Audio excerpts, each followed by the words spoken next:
There we go. Okay, for those of you that missed tonight, oh, there's Stephanie too. Wonderful. Let me get Stephanie down.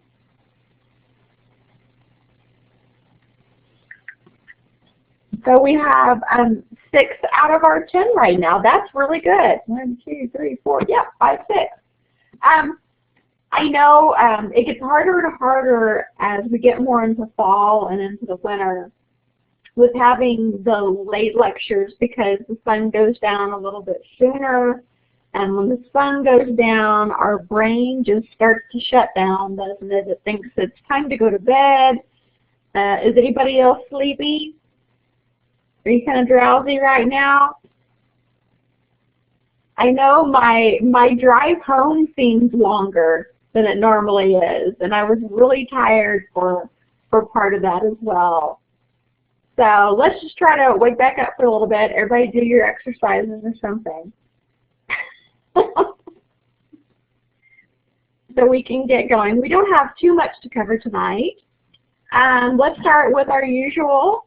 You took a long nap today. Oh, that sounds so good, Faith. I wish I could do that. That sounds good. A few announcements. We have a very busy week ahead. I don't know if you've looked forward to the assignments yet, but we have a few extra to do this week, so please take a look at our assignments and try to turn a few things in early if possible so that you don't have such a busy time on the weekend.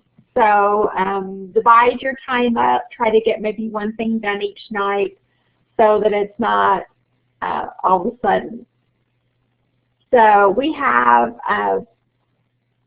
last week I was grading the discussion boards and I just wanted to say, oh, that's okay, Jasmine. I thought that was kind of random.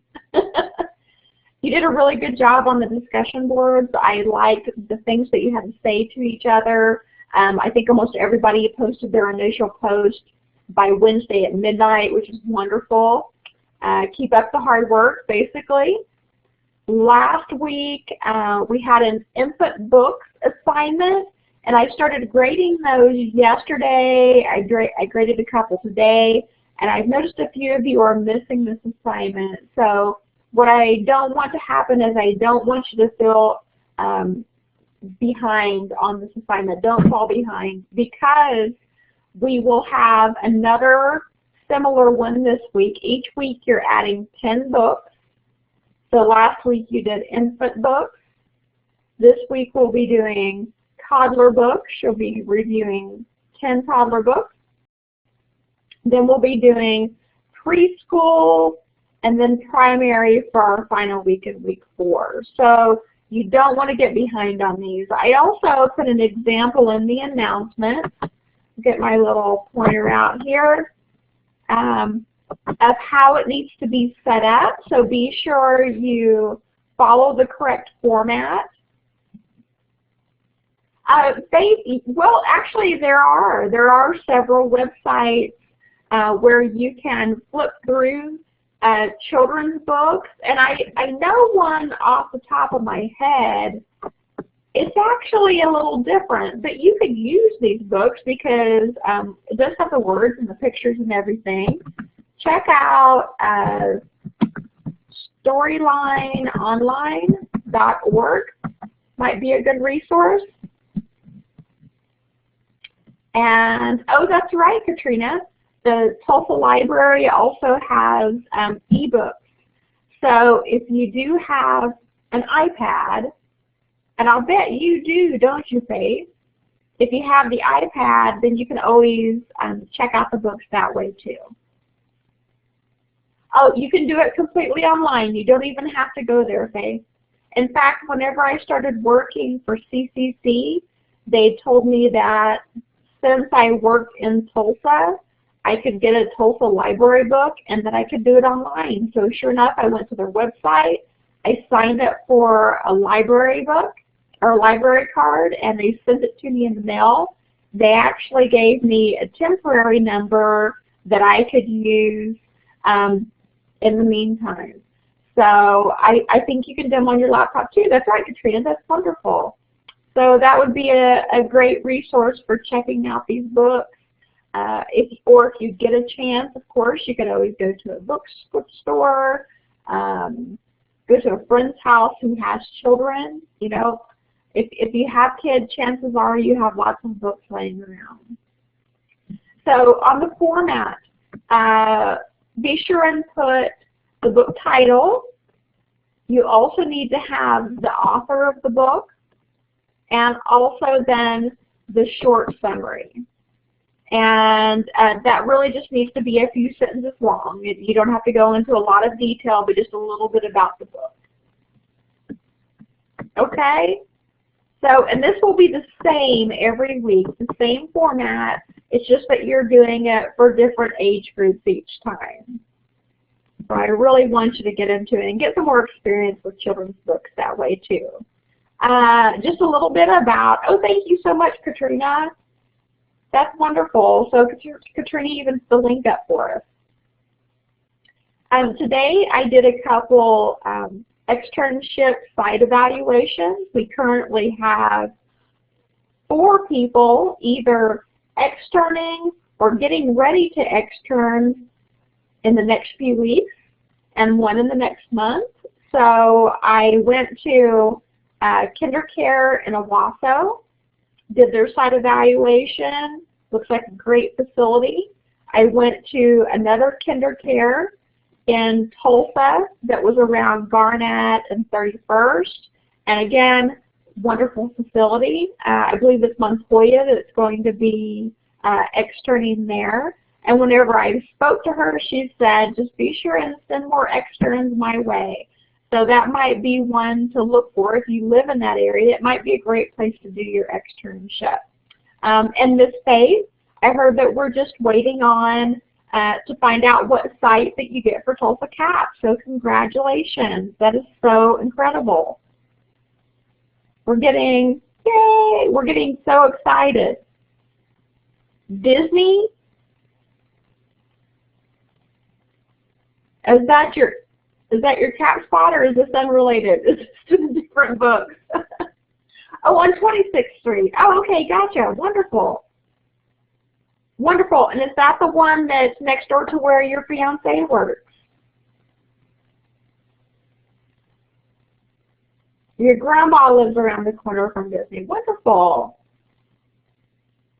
Wonderful. So you guys, oh, he doesn't. I'm sorry.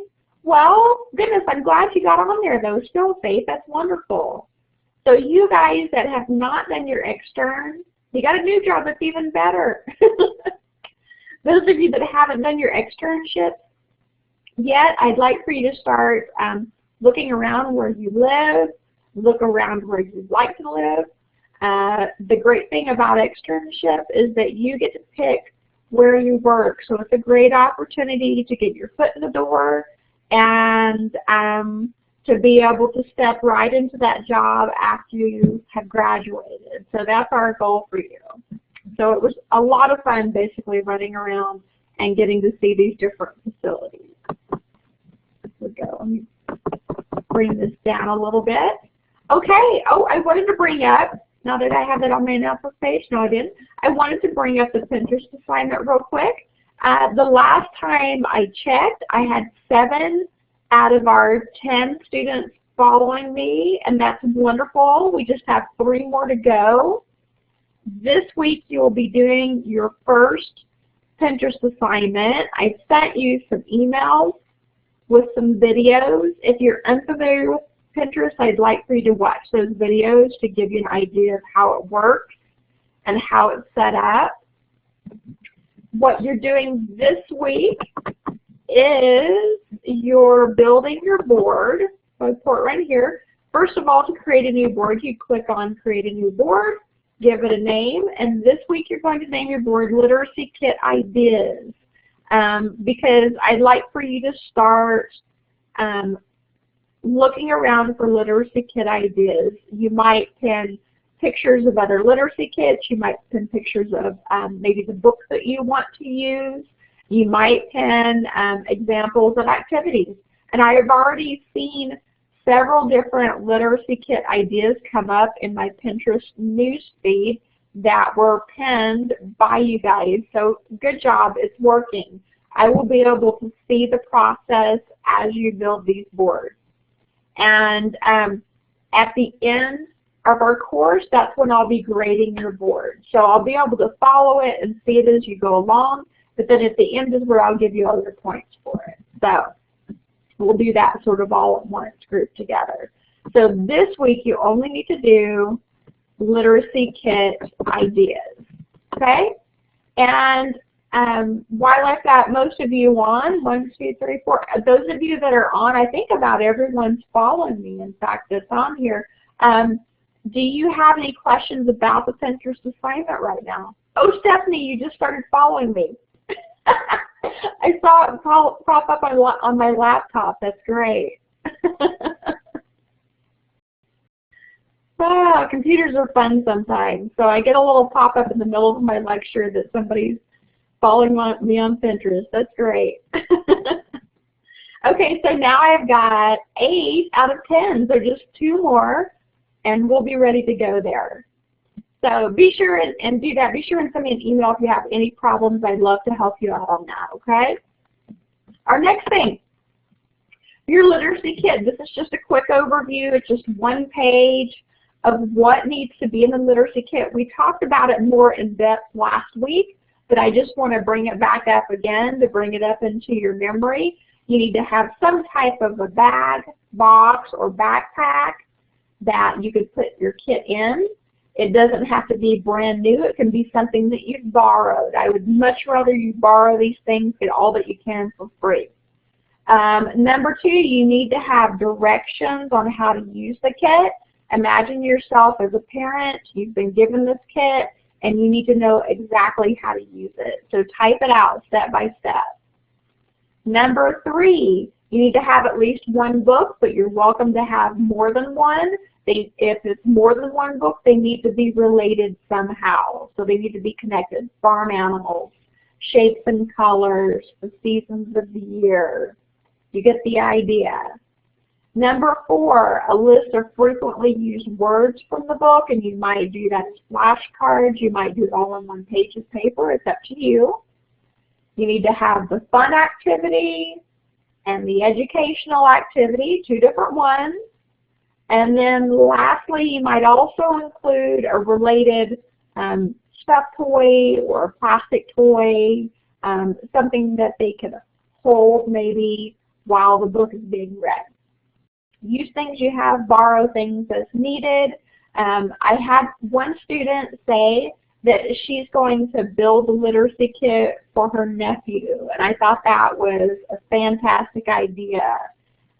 So she's actually buying the things and putting it all together so that she can then pass that on to her nephew. And you know, that might be a great thing for Christmas presents as well. Hi, Sarah.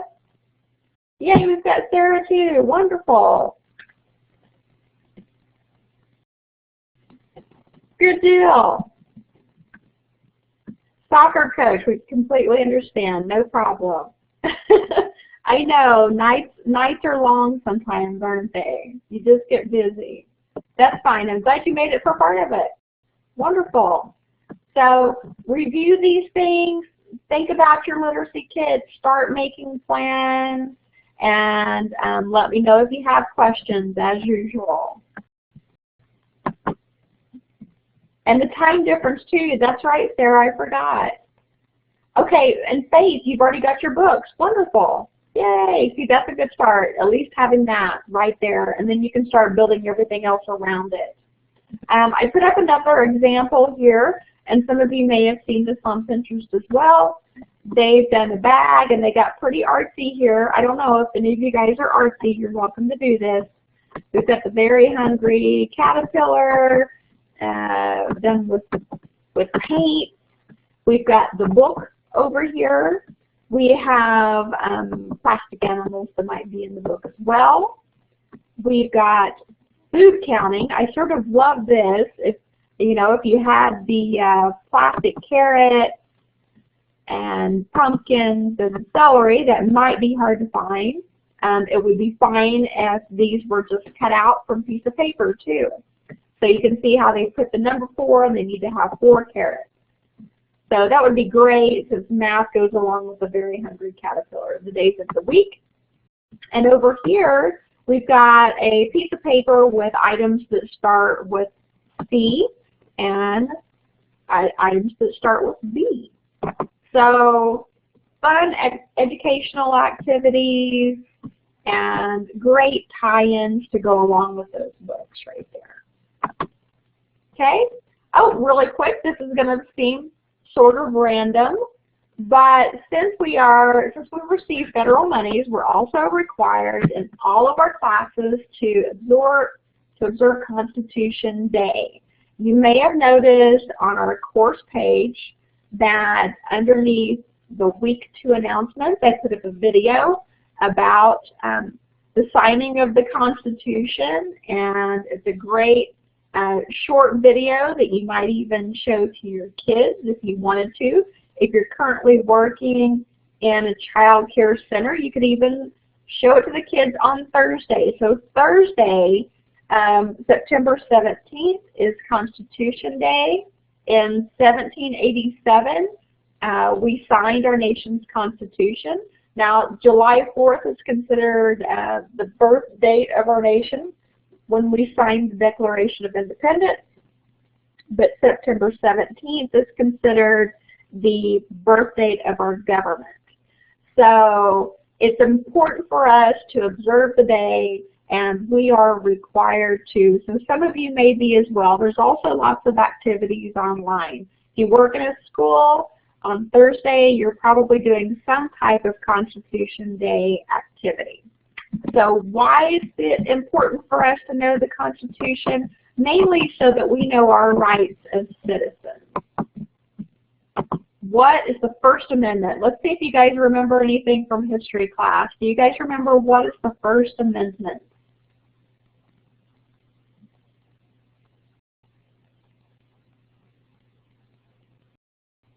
Oh, it's the most important one.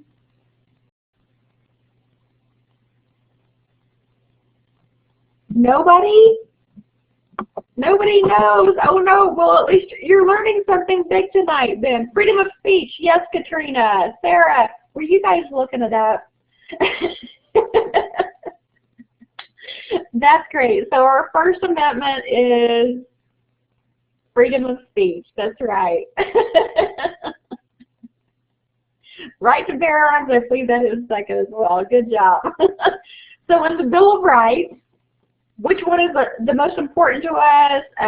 Since we're an online community, since we're a university, we're really into freedom of speech. So on number 3, we're going to say that's our most important one, that we can say the things that we believe in, that we can talk to other people, that we can voice our concerns if we're having problems with our government. We can talk about it and suggest ways to make things better. And number 4, give some examples of how freedom of speech is seen on an everyday basis. You guys give me some ideas out of your line of work, out of your way of life. Can you think of an example of how freedom of speech is seen on a daily basis? You'd be here all night. That's right, Sarah. Just give me one. Just give me one. Coaching, yes. Coaching. Being a parent, yes.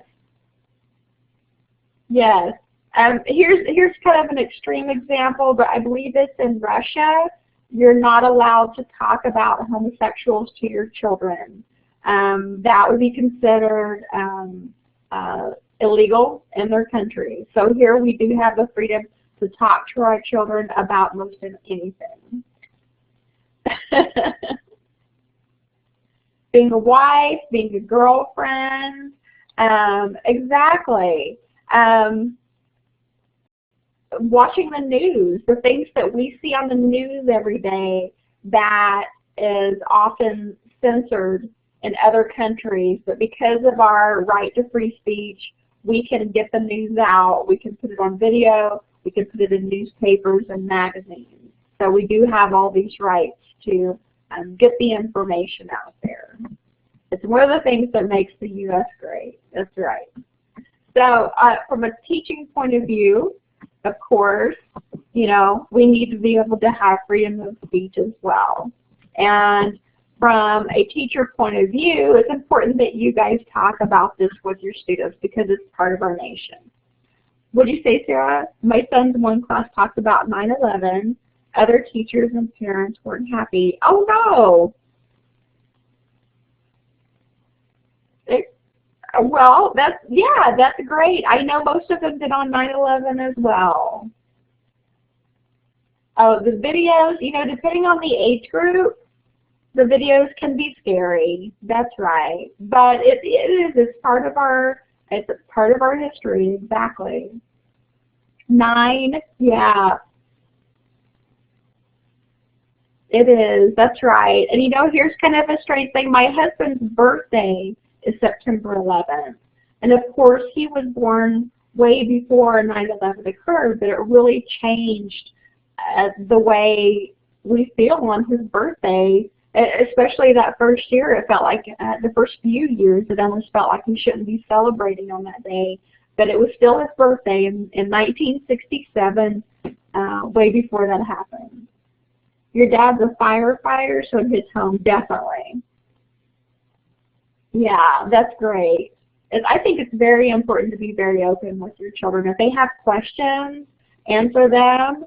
And you know, any positive form of speech is going to help them developmentally as well and help build their educational background. So we want to have our smart kids, right, that are developing empathy for other people and realizing that sometimes bad things happen, but we can overcome it and try to turn it into a positive thing as well as we sort of celebrate the day of they're losing their lives, but what was positive about their lives and what they contributed. Sure. So Constitution Day, we have now done our required bit about that. And another thing was we could have done a quiz, but I thought you guys would be just fine with watching the video and then talking about it. So when you get a chance, if you haven't watched the video yet, please do. It's on our course page. A thumbs up button for when we like something. Yes, that would be great, wouldn't it? There's lots of things. You could send a smiley face, I guess, from our emoticons at the bottom. I don't know if there's a thumbs up. Oh, there is face right there. Okay, so Constitution Day. All right, let's hop on to, we're going to cover just a little bit out of Chapter 12 because that's what we're covering in Week 2.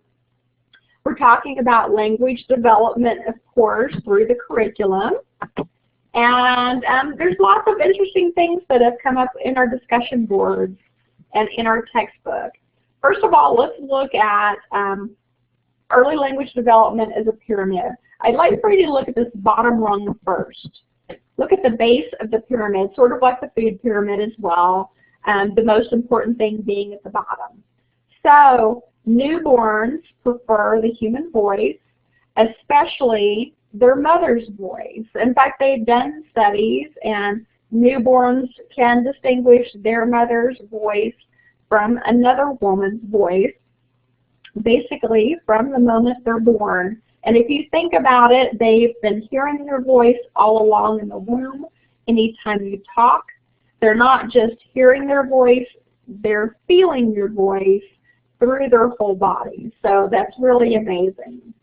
Next, cooing and throaty vowel sounds are usually the first noises that they make. Laughter comes along in just a few months and in the first half of the first year. So every mom is always happy to get that first giggle out of her baby, intentional giggle. Babbling, strings of consonants and vowels, ma, ma, ma, ba, ba, ba, da, da, da. The second half of the first year. And it just depends on the child. on what is said first. Yes, if they could only stay little, that's right. It was really neat seeing the infant classroom today at the KinderCare in Tulsa, because they had, gosh, I think 4 or 5 on one side and about the same on the other, and these actually seem like pretty happy babies. Repeated sounds like mama and dada, intonation, tone, and pitch begin to develop in that first year. More recognizable words the first half of the second year, so think about 12 to 16 months old as that range. And then by the end of the second year, they have a general vocabulary of about 25 to 50 words. And that's going to vary child to child. That's early age could have told me. I have 9-year-old and 7-year-old and 5-year-old, and it's all you hear is yes. Exactly, exactly. What? Mom, mom, mom. So that continues, doesn't it? So that's just the general progression that we see. Again, it varies child to child how they're going to develop. One thing that they have shown is that lower income children hear fewer words in their first few years of life than children of middle and upper income. So we really need to focus on increasing the number of words they hear on a daily basis. And one great way to do that is when you're around your child, even before they start speaking, just narrate to them what you're doing. Look at mommy, I'm picking up this shirt. Oh, look at this shirt. The shirt is blue. Just the act of speaking around them and then hearing those words is going to help that out. I know, isn't that interesting? And there's been several studies done on that, Sarah. It's not saying that all low-income families are that way. Of course, that's going to vary family to family. But in general, they hear thousands of words less. So we really need to focus on that as caregivers, helping bridge that gap, right? We want to help make up for that. A little bit about mono, bi, and multilingual. Okay, I'm sure that should say mono. Okay, monolingual is what most of us are. Means basically you speak one language. Bilingual is speaking 2 languages, and that doesn't mean speaking primarily one language and knowing a few words in another language. It's actually being able to converse a little bit in that second language. And then multilingual refers to speaking 3 or more languages. And I can't remember, did I ever tell you guys the story of when I learned how to ski, when I learned how to snow ski? I think I told the other class, but I don't remember if I ever told you guys in the ECE class. Does anybody remember that weird story? No? I'm going to take that as a possible no. So when I was younger, when I met my husband, his parents taught overseas for the military. They taught military dependents, and we got to go skiing in Austria, which is amazing. So it was my first time ever overseas, and we drive to another country, and I had this great ski instructor. I had water skied before, but I'd never snow skied, and they are not at all alike. And our ski instructor instructed a pretty large group of people, and she spoke about 6 different languages that I could identify. I don't know if she spoke more than that, but she would go from one group of people, from English to Spanish to French to German to Dutch, really quite easily. And if you think about how Europe is, how close the countries are, and the different languages and the different cultures that they're around, it just makes perfect sense to them that they naturally know more than one language, right? Whereas in America, you know, we claim English as our only language, but we're realizing more and more the importance of knowing more than one. Here's a great graph. If we look over here, if you look at Europe, the European Union, about 56% of Europe is bilingual. They know at least 2 languages, 40% monolingual, knowing 1. Luxembourg is about 99% bilingual. Sweden is about 97% bilingual. The Netherlands, 91%. Denmark, 88%. Germany, 67%. And Poland, 57%. So Poland is probably the closest to how we are, or to actually to how Europe is. We're actually considerably less.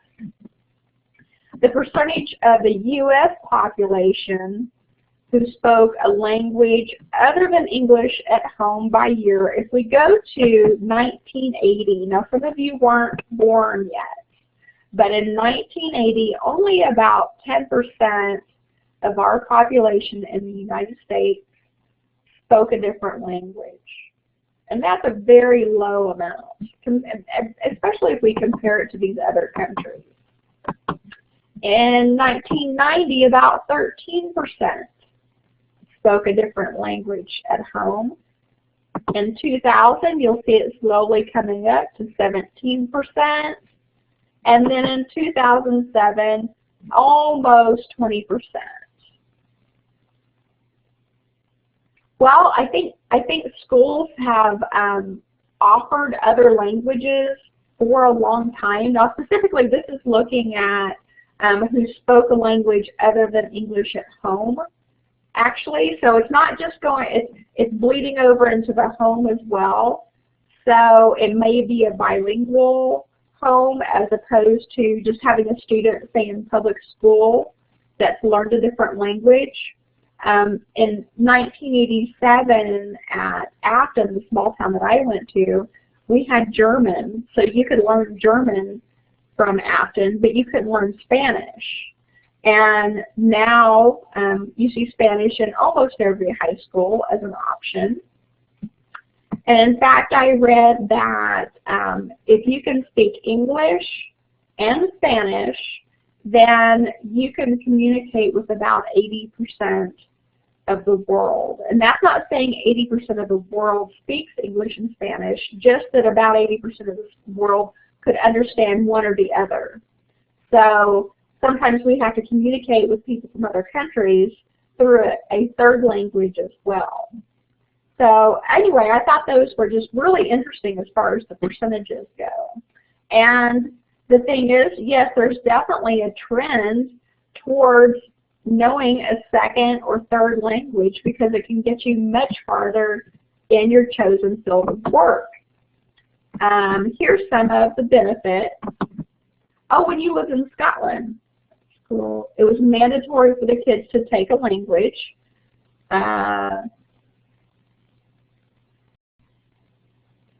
Also in Germany and French.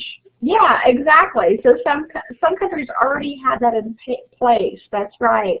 And Benita, I know any of the towns that were around an American base in Germany, they were required to learn English as well. So I think, you know, we haven't, we now require it for any students going on to college. They want you to have had several years in a foreign language to help enrich your education. Now here's some of the benefits of being bilingual that we don't necessarily think about every day. Future languages are easier to learn, and the native language is actually enhanced by learning a second language. So they're saying that if you learn a second language, it's easier to learn a third language. So that's kind of a neat benefit. Bilingual speaking employees earn an average of $7,000 more than employees that only speak one primary language. Huge, right there. Bilingual children internalize negative states and externalize aggression less frequently. And I would like to know a little bit more about that. Is it because they perhaps know more words, even though one is a different language than they normally speak? They have more opportunities maybe that way than to externalize any stresses they're going through. Increased executive function and decision-making ability, so it makes you a little bit smarter even. And here's a great one: delay the onset of Alzheimer's and dementia, as well as other neurological issues. So learning a second language can help you age better and help stave off some of these issues. So I hope everyone's ready to now, if you don't already have it, pick up a second language. I know I've always wanted to buy some CDs to keep in the car, especially when I go from place to place. Sometimes it takes me hours to get there, and I could be learning a language along the way. Do you do it through this college? No, not that I know of actually, Sarah. There's lots of online programs though, and there's lots of free websites where you can learn second languages as well. I'm trying to think, there was one that I signed up for, and I wound up not using it. I should have.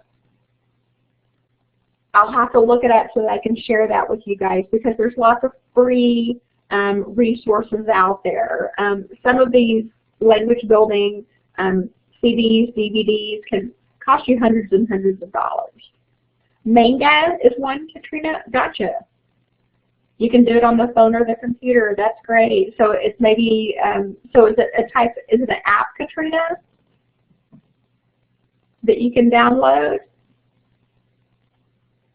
I wish I could remember the name of the other one, because it was free as well, and you could get help from people that spoke the language natively too. So it wasn't just, you know, this is this word, this is that word. So you could get actual help.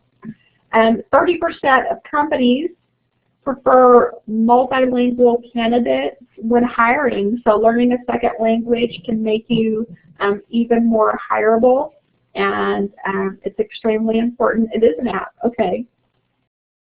Oh, and you're learning Japanese. That's great, Katrina. I love that. Wonderful. So, you know, the first language that comes to mind, of course, for me is Spanish. But, you know, lots of different companies are always looking for multilingual speakers. Maybe it'll be Japanese, Chinese, all the different Afghanistan languages. There's so many different dialects.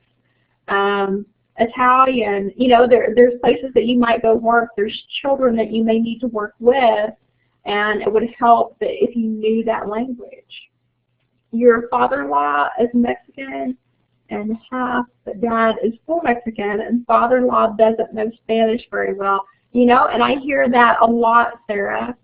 It's amazing how many people have, you know, Mexican or Spanish-speaking family members, and they don't know it themselves because they were born here, and for some reason they didn't really speak the language at home. But I think it's important to keep that going.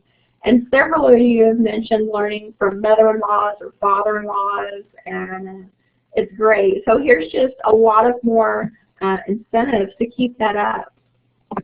Learn that next language.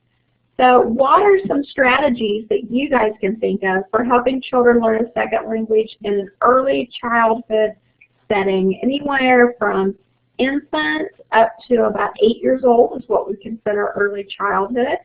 So what ideas can you guys give me? Let's see if I can get them printed here on our board. I'm getting a little bit better at this. What are some ideas? Songs are wonderful, yes. And let me see, Benita, that's that bad in-laws are Mexican, grandmother German, and sisters are Hawaiian and Chinese. Ah, that's great. You've got such a neat mixture. I love that. Lots of opportunities there.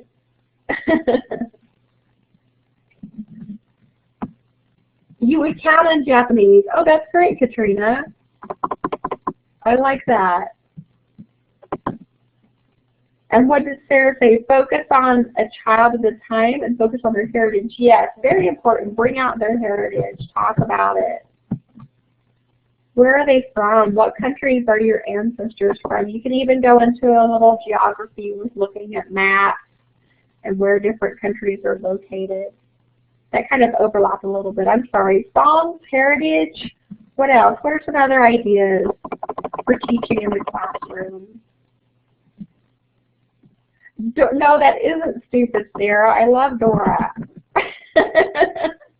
You can learn lots of neat words. So Dora and other cartoons, you might even show them strictly Spanish-speaking cartoons or Japanese-speaking cartoons, because you will sort of pick things up along the way.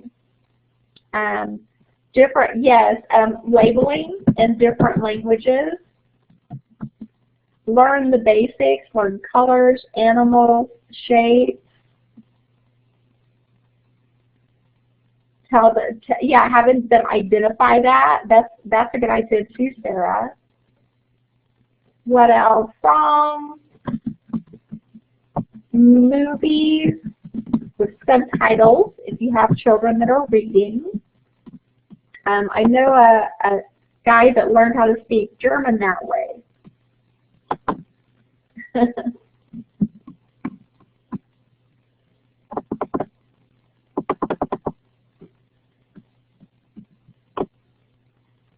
And what else? Yes, books. Books, puzzles. You might have puzzles in the classroom that they can put together. And of course, as a teacher, you want to work with them on those puzzles and help them pronounce some of the words. Games. So there's lots of different opportunities. And you know, many early childhood programs have this built into their program. Maybe they focus on one specific language or two. Military folks do learn other languages from being overseas. You're right, because they're really immersed in the culture. And that's supposed to be one of the best ways to learn another language, is to really be in it. So that's great. Good ideas, guys. You might also have family members come in, especially if they speak second language, have them come in and talk to them about their heritage. Maybe teach some words to the children. And of course the teachers have to learn as well. So these were some of the things that you guys came up actually. Conversations, play with language, some language activities we might do are books, poetry, storytelling, flannel board stories, story enactments, and puppets. So there's lots of different things that we can do.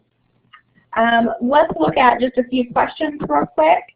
How can you best support language development in infant and toddlers? And I think we already answered this earlier. The best way is simply speaking around them and on a regular basis. Think of working in an infant classroom. These little babies lay there and maybe you talk to them a little bit and then you go off, you're doing something else, they're playing. Well, in that time, they're not getting any language development. Maybe they hear you talk a little bit, but they really need that specific one-on-one time where you're speaking to them or reading a book to them. Very important. Read many books even to infants, especially toddlers. With toddlers, you can throw in pointing at words and sounding out some words. What can parents do to support language development? Again, speaking, using your words, describing what you're doing. Even if you're putting supper together and your child is helping you, you can read those directions off the box out loud, because any words that you say is going to help build. How can you encourage parents to support language development? And basically, it's great. Oh, you read to your kids a lot. Yes, exactly. Read to them a lot when they are children, and I believe from last time it said, you know, children become readers on the laps of their parents, but that's their first memories of books and learning of the language. That's right. So how can you, let's pretend again you're working in an early childhood center. You see some parents that are maybe struggling with helping support language development. Maybe you notice they're not speaking to their child very much. What could you do? What could you say to them or show to them to encourage them to help build language with their child? Can you guys think of anything? And you may have even had this happen before. Offer books to them. Exactly, you might have some that you can check out and go home. Flashcards with words, very good.